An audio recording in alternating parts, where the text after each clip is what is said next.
اکرم نور مجسم شفیع معظم صلی اللہ علیہ وسلم کی بارگاہ میں حضرت خباب بن ارت رضی اللہ تعالیٰ عنہ حاضر ہوئے۔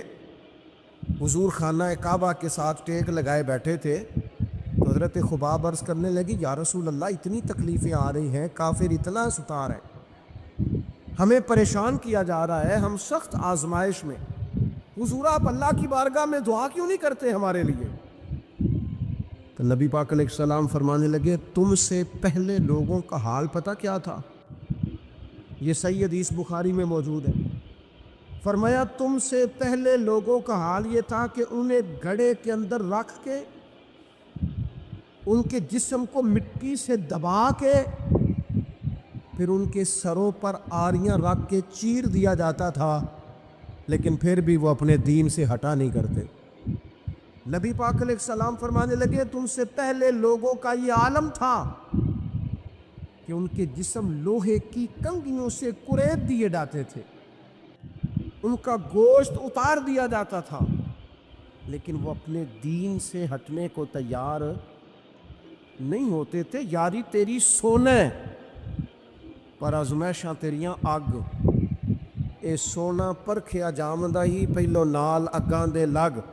اپنی زندگی میں تیار رہیں، ذہنی طور پر آزمائش کے لیے تیار رہیں، مزاج بنائیں۔ جب بندہ پہلے سے تیار ہوتا ہے نا، اس کا خیال ہوتا ہے کہ آزمائش آ گئی تو میں نے صبر کرنا ہے، پہلے سے اس کی تیاری ہوتی ہے، پھر وہ ذرا گھبراتا نہیں، پریشان نہیں۔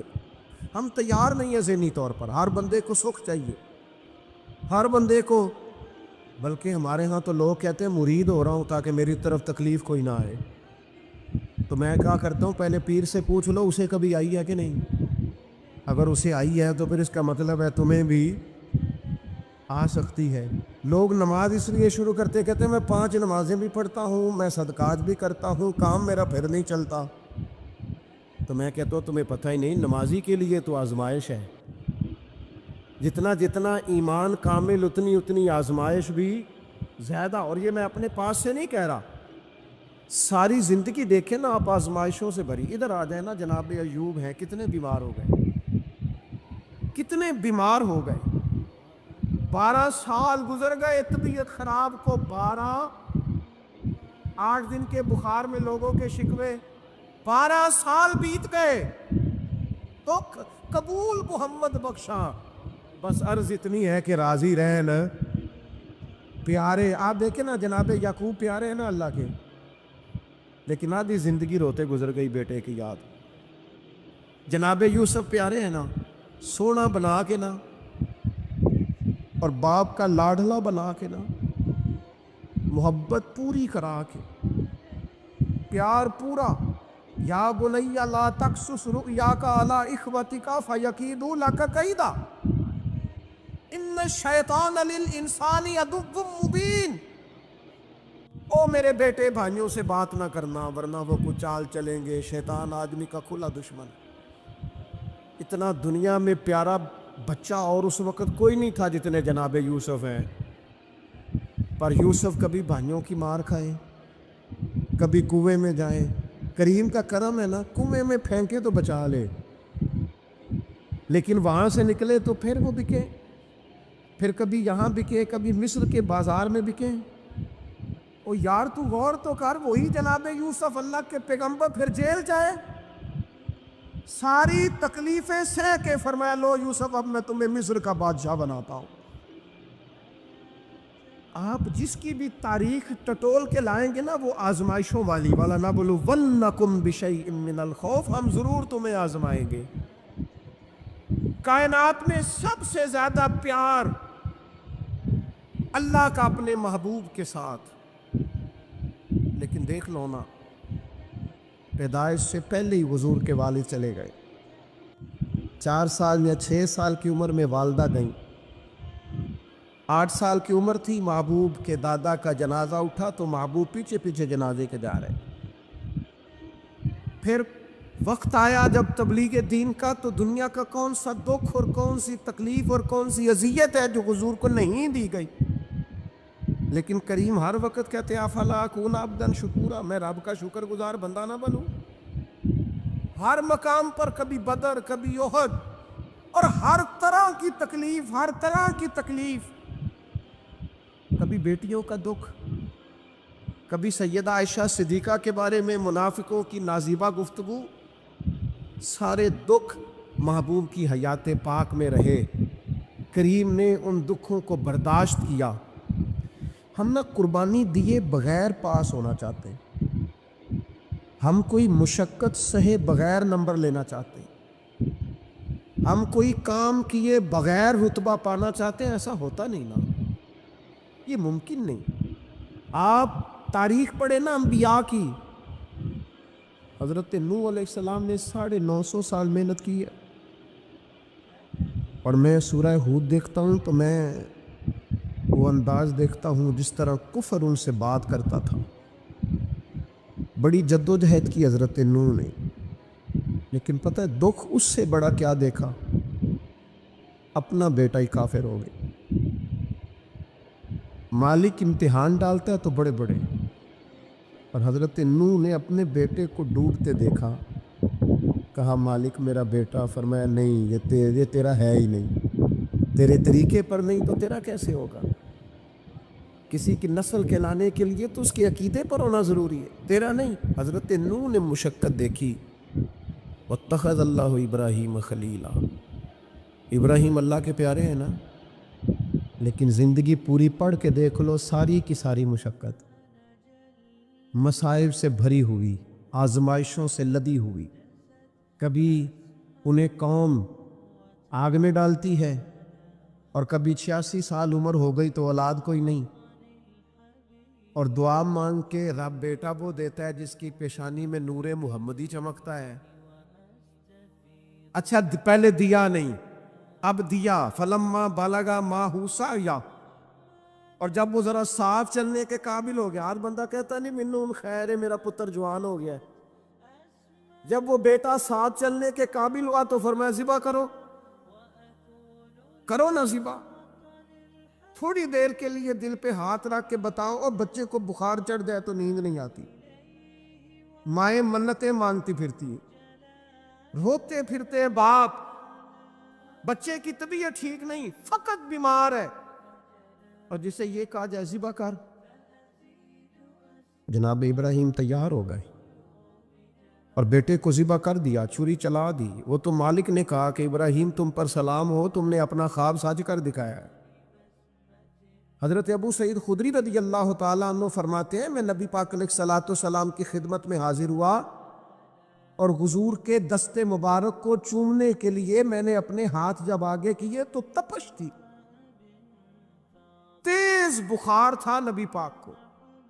تو حضرت ابو سعید خدری رضی اللہ تعالیٰ عنہ ارشاد فرماتے ہیں کہ میں نے، یہ سنن ابن ماجہ میں موجود ہے، فرماتے میں نے عرض کیا یا رسول اللہ صلی اللہ علیہ وسلم اتنا تیز بخار؟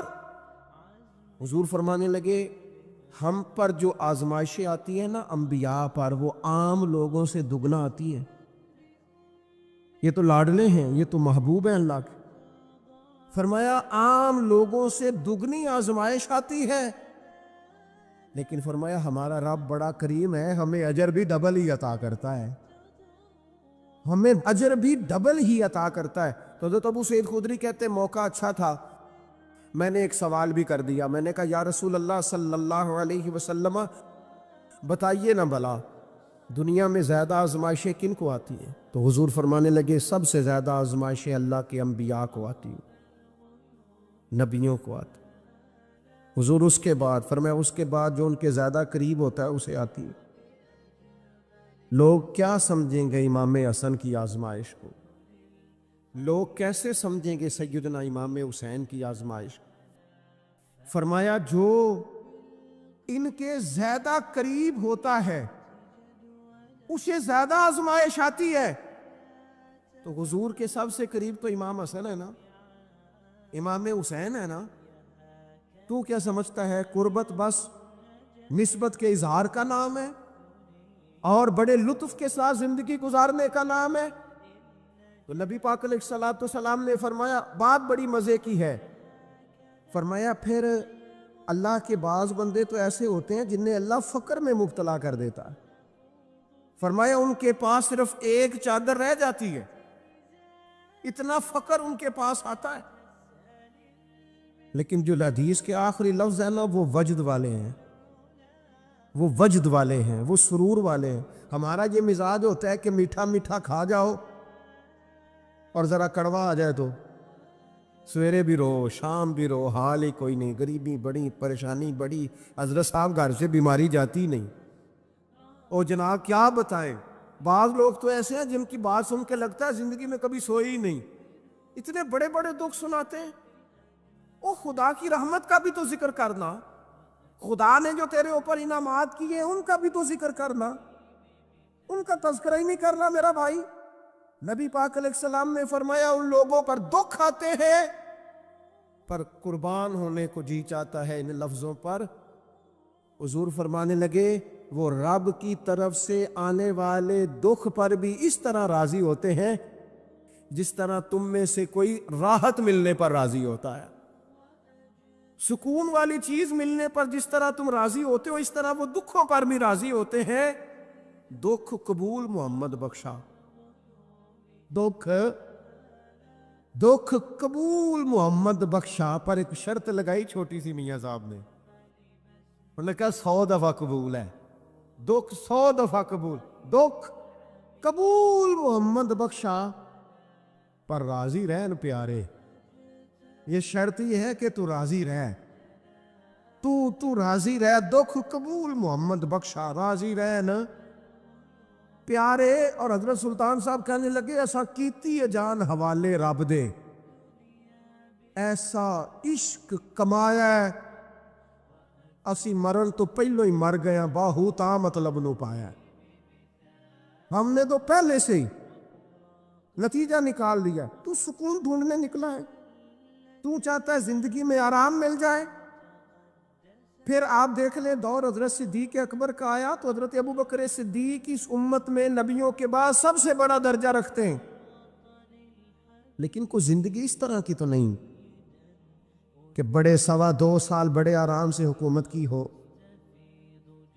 منکرین زکوٰۃ سے لڑنا پڑا حضرت ابوبکر صدیق کو، آزمائش تھی، لوگ منکر ہو گئے زکوٰۃ.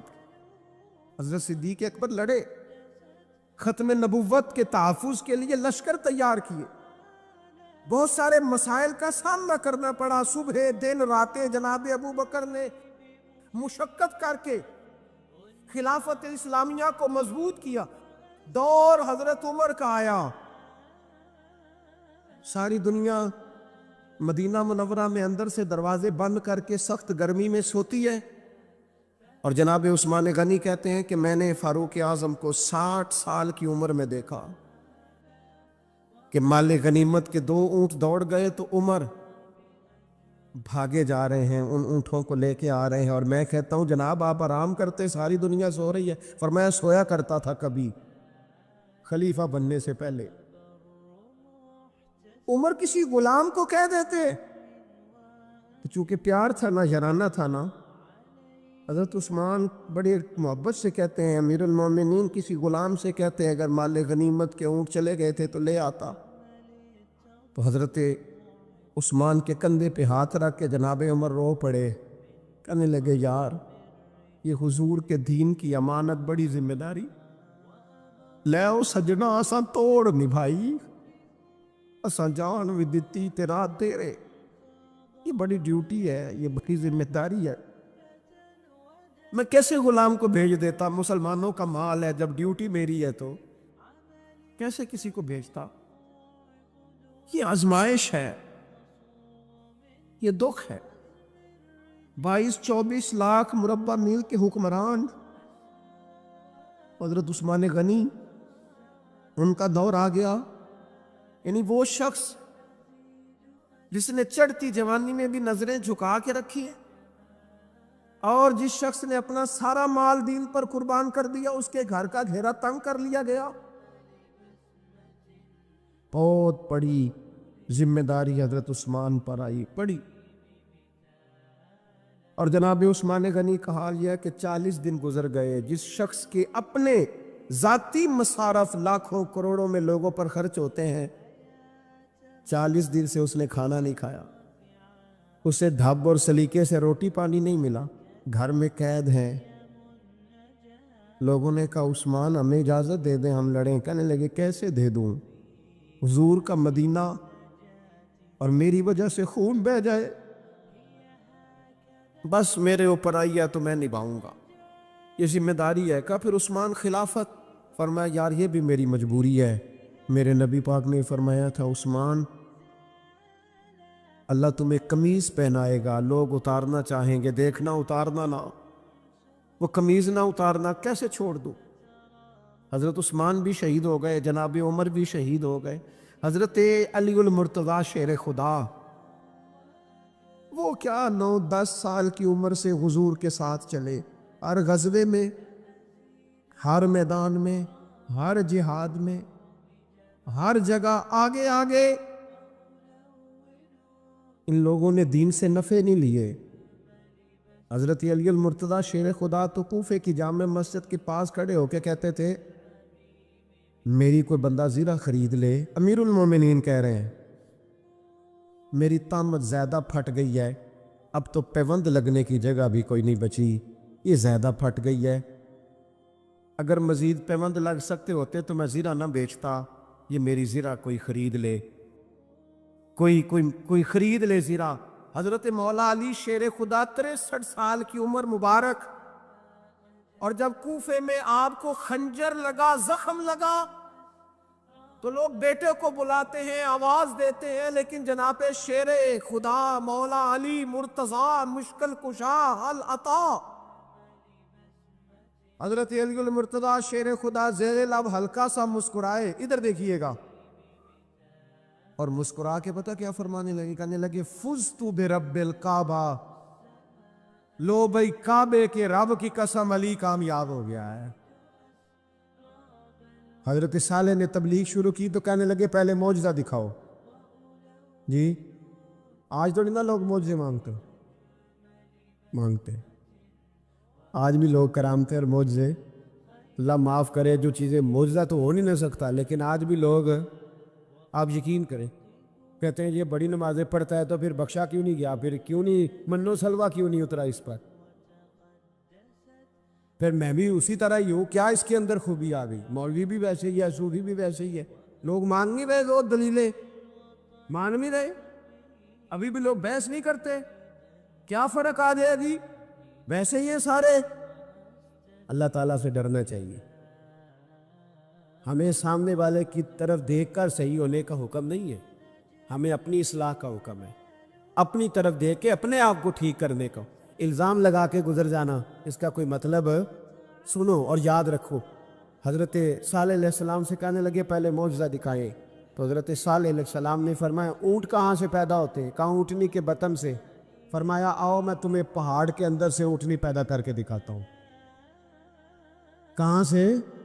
پہاڑ کے اندر سے. حضرت نوح ساتھ لے کے گئے تو پہاڑ کے اندر سے اونٹنی نکلی، اور اونٹنی بھی گابن تھی، اس کے پیٹ میں بچہ، اور اونٹنی اتنا دودھ دیتی تھی کہ ساری بستی دودھ پی جاتی تھی، پھر بھی دودھ بچ جایا کرتا تھا.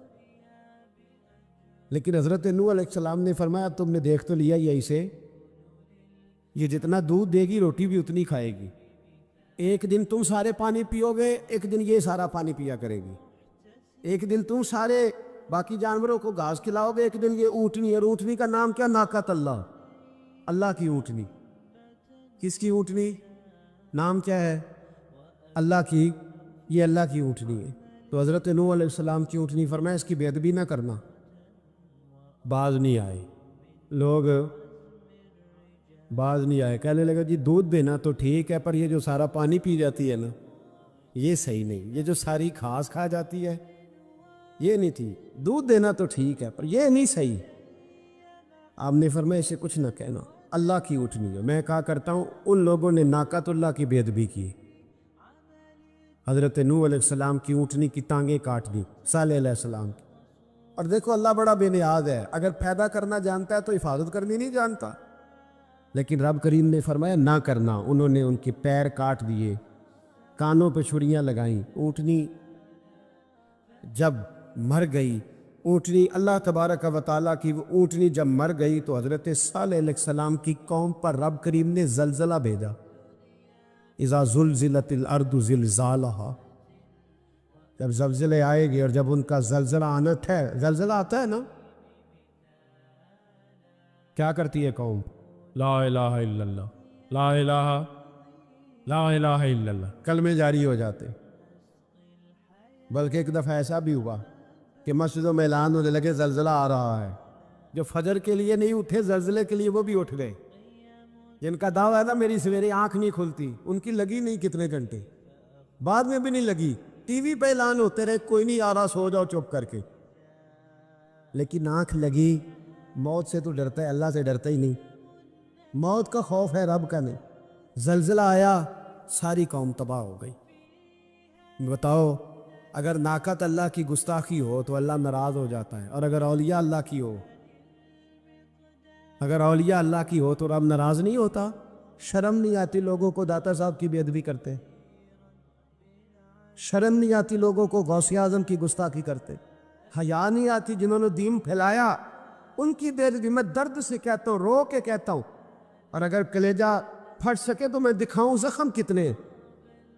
ایک حج کے موقع پر ایک بابا جی، اس سال 4,80,000 روپے کا پرائیویٹ حج تھا، اور بابا جی کی کیفیت کمزور تھی، بیچارے بیمار تھے، اس کے باوجود وہ گئے۔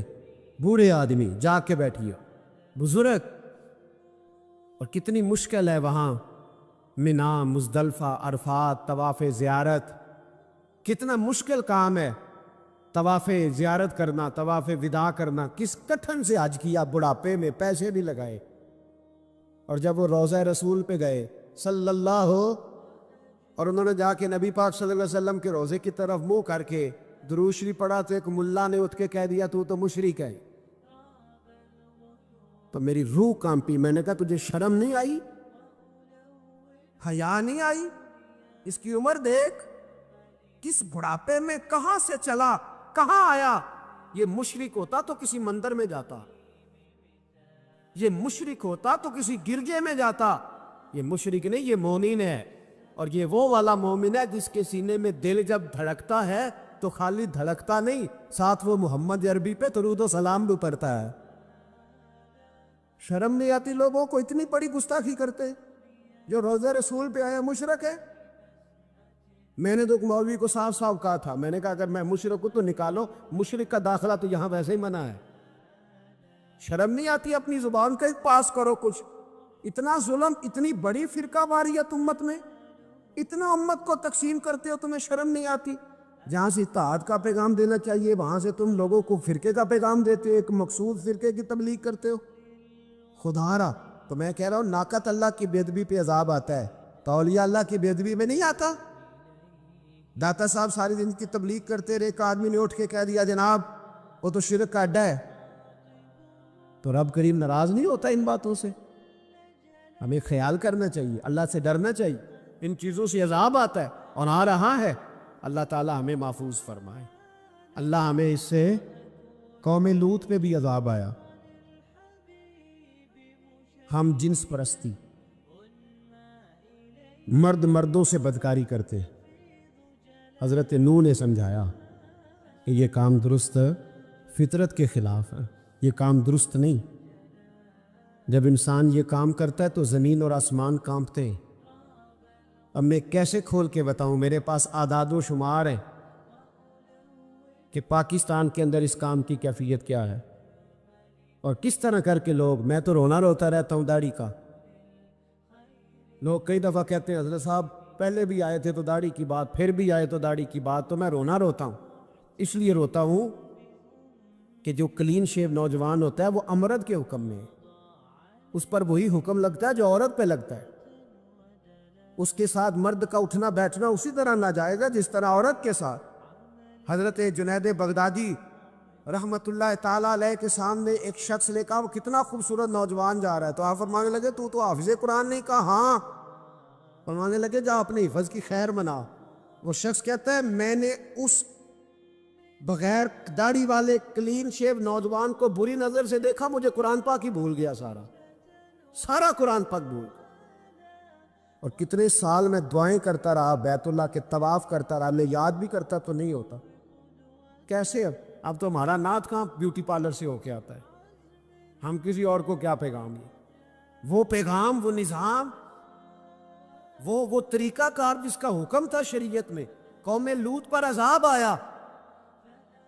صحیح بیٹھتے ہوں گے بچے جو موٹر سائیکلوں پہ بیٹھتے ہیں، میں نے گجرانوالہ کی سڑکوں پہ بچوں کو، نوجوانوں کو جو تماشے کرتے سرے عام دیکھا ہے تو مجھے ڈر لگتا ہے۔ کوئی روکنے والا نہیں، شغل ہو رہا ہے، ہنس رہے ہیں، اور سامنے عورتیں بھی ہیں، سب ہو رہا ہے۔ کتنی تکلیف کی بات۔ حضرت نوح کی قوم یہ کام کرتی تھی، قرآن پاک نے بیان کیا ہے۔ حضرت نوح نے سمجھایا، فرمایا رب کریم نے تمہیں اپنی خواہش پوری کرنے کے لیے جائز طریقہ عطا فرمایا، عورتوں سے نکاح کرو، اور اس نکاح کی برکت سے جو اللہ تمہیں اولاد دے گا اس کو اللہ تبارک و تعالیٰ تمہارے لیے باعث بخشش بھی فرمائے گا۔ لیکن جب قوم نہ مانی تو جو قوم لوط کا عمل کرے اس کا علاج قرآن نے بیان فرمایا کہ آسمان سے پتھر برسیں گے، پھر پتھر برسے، اور جن کے بڑے بڑے اچھے دماغ تھے ان کے دماغ چکنا چور کر دیے گئے، تباہ کر دیے گئے، ان کے دماغ زمین پر بچھاڑ دیا گیا۔ اللہ مہلت دیتا ہے، لیکن اس کا مطلب یہ نہیں کہ انسان توبہ ہی نہ کرے۔ حضرت شعیب علیہ السلام کی قوم پر بھی عذاب آئے، اس لیے کہ بددیانتی کرتی تھی، ناپ تول میں کمی کرتی تھی۔ میں نے کہا تھا شب قدر کی رات کہ یہ کوئی تماشا ہے کہ شب رات آئی تو ساری رات روتے رہے، یا اللہ معاف کر دے، یا اللہ معاف کر دے، رو رو کے چیخے مار مار روئے۔ شب قدر آئی تو پھر چیخے ماری، ساری رات روئے۔ تو جس بندے کا پروگرام ہی نہیں سویرے بدلنے کا، دکان پہ بیٹھ کے پھر وہی ناپ تول میں کمی، پھر وہ اللہ تعالیٰ معاف کرے۔ میں ایک مضمون پڑھ رہا تھا تو وہ فوڈ کے اسپیشلی لوگ تمہیں لکھا تھا مہربانی کرو ملاوٹ ہی اچھی چیز کی کر لو، مرچ میں کیری تو نہ ملاؤ اینٹوں کی، وہ تو بیمار کرتی ہے، وہ تو خون کی آنتوں کو روک دیتی ہے۔ وہ کہنے لگا، اور وہ کہتا ہے میں تمہیں بتاتا ہوں کون کون سی چیز ملائی جا سکتی ہے، وہ ملا لو۔ خدا را اس قوم پہ رحم کرو، مہربانی۔ ایک دوست ہے ہمارے، میں وزیر آباد میں ان کے گھر بیٹھا تھا تو ایک میڈیکل، میرا کسی شخص پہ اعتراض کرنے کا میں مجموعی بات کرتا ہوں۔ میں ایسے ڈاکٹروں کو جانتا ہوں جو اللہ تعالیٰ فضل کرے سچ مچ کے نیک ہیں، اچھے لوگ۔ تو بچے کا میڈیکل سٹور ہے، تو والد بیمار ہو گیا ہے، تو کہتا ہے ابا جی ڈاکٹر صاحب نے کہا آپ کو ڈرپ لگنی ہے، تو سگے باپ کو ڈرپ لگانے لگا، تو باپ کیا کہتا ہے پتر تیری مہربانی مینوں کوئی اصلی لائی، وہ نہ لائی جڑی لوکاں نوں لانے۔ اب وہ پیار سے سنا رہا ہے بات۔ میں نے اسے کہا کہ یہ تو ڈوب مرنے کا مقام ہے نا، ڈوب مرنے کا مقام، کہ جس ملک کے اندر دوائی بھی صحیح نہ بکے، اصلی نہ ملے دوائی بھی، اور پھر وہ قوم کہے کہ ہم نے تو پورے روزے رکھے، ہم نے تو بڑا صدقہ اور خیرات کیا، دوائی بھی اصل نہ ملے۔ جناب شعیب علیہ السلام کی قوم ناپ تول میں کمی کرتی تھی، تو اللہ تبارک و تعالیٰ نے ان پر بتا عذاب کس طرح کا بھیجا، شدید گرمی ہوئی۔ اللہ ہمیں محفوظ فرمائے، سارے آمین کہہ دیا۔ دیکھیں کتنا اچھا موسم کر دیا رب کریم، اللہ ہمیں محفوظ فرمائے، اللہ رحمت فرمائے۔ شدید گرمی کی لہر آئی، باہر اتنی گرمی ہوئی کہ لوگ اپنے گھروں میں گھس گئے، جس طرح سورج کی شعائیں گھروں کے اندر داخل ہو جاتی ہیں، اس طرح گرمی کی لہر اندر داخل ہوئی، اور جس طرح کسی کو آگ لگ جائے تو وہ آدمی اچھلتا کودتا ہے نا، اس طرح یہ لوگ اچھلنے لگے اور اچھل کود کے مر گئے۔ جرم کیا تھا؟ ناپ تول میں کمی کرتے۔ حضرت داؤد کی قوم بھی تباہ ہوئی، جرم کیا تھا؟ ہفتے والے دن مچھلیاں نہیں پکڑنی تو یہ پکڑتے تھے۔ حکم ہے نا مسلمان کو نماز کے ٹائم کوئی اور کام نہیں کرنا، نماز پڑھنی ہے۔ میرا خیال ہے مسلمان تو فٹافٹ آ جاتے ہیں، سارے پہنچ جاتے ہیں نا مسجدوں میں۔ ہلکا ہلکا بول رہے ہیں آپ، کیوں نہیں پہنچتے؟ اگر حضرت سیدنا، اور پتہ انہیں سزا کیا ملی؟ اللہ نے فرمایا اس ٹائم عبادت کرنی ہے، کام نہیں کرنا، وقت نہیں ہے کام کا۔ انہوں نے مچھلیاں پکڑی، 12,000 لوگ تھے۔ پتہ ہے مالک نے سزا کیا دی؟ بندر بنا دیا اللہ کریم۔ قرآن مجید کا پہلا سپارہ پڑھے، فَجَعَلْنَاهَا نَكَالًا لِمَا بَيْنَ يَدَيْهَا وَمَا خَلْفَهَا۔ اللہ فرماتے ہیں پچھلوں کے لیے بھی عبرت بنا دیا، بعد والوں کے لیے بھی عبرت، نشان عبرت بنا دی، بندر بن گئے۔ اور جو ان کے دوست جو بچ گئے تھے ان کے پیر چومتے تھے، روتے تھے۔ 3 دن بندر بن کے زندہ رہے، پھر اللہ نے سب کو اجتماعی موت دے دی۔ تو اگر مسلمان سے اللہ کہے کہ نماز کے ٹائم کاروبار نہیں، جمعے کے ٹائم کاروبار ہے، تو مسلمان کہتا ہے نہیں مجھے مہلت ملی ہوئی ہے۔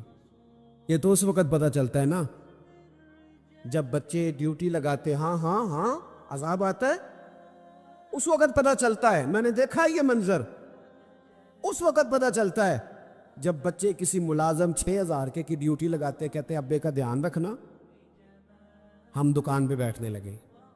پھر اسے سمجھ آتی ہے اگر میں نماز کے ٹائم مسجد میں ہوتا تو آج میری اولاد میری خدمت میں ہوتی۔ میں نماز کے ٹائم مسجد نہیں گیا تو بچوں نے 6000 کا ملازم بٹھایا ہے، ابا جی کا خیال رکھ، ایک نرس بلائی ہے، تو خیال رکھ۔ کدھر ہوتے ہیں مسلمان نماز کے ٹائم؟